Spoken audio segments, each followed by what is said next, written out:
Hackathonile sattusin eelkõige tänu oma tööle sellise projekti läbi nagu Lõuna-Eesti ettevõtlikud noored, kus me siis oleme üheks projekti tegevuseks planeerinud sellise asja nagu ettevõtlikkuse passi arenduse.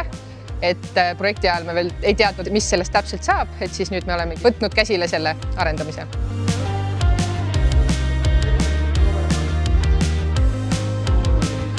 Peale loometalguid jäi meil see lahendus seisma, sellepärast, et meil ei olnud aega ja tegelikult ei olnud ka pädevust ja ressurssi, et ikkagi selle nii-öelda tehnoloogilise lahenduse leidmisega lõpuni minna. Kuna see teema oli pooleli, siis mõtlesime, et miks mitte kasutada seda võimalust. Esitasime oma idee uuesti ja nüüd siis juba sooviga, et äkki leiame siin abi just tehnoloogilisele lahendusele. Meie ideest akuraator on saamas Valdur, Rõuge valla infohaldur. Noored poisid siit Kood Võrust ja TalTechist selle praegu välja töötavad.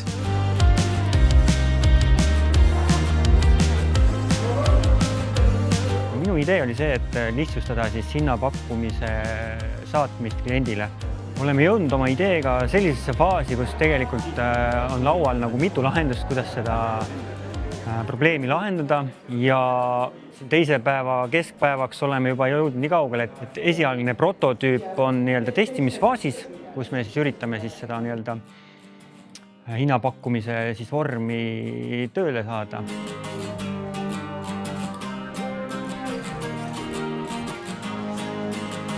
Mentoril on laias laastus 2 rolli. Esiteks aidata tiimil aru saada, mis on see probleem, mida päriselt lahendatakse.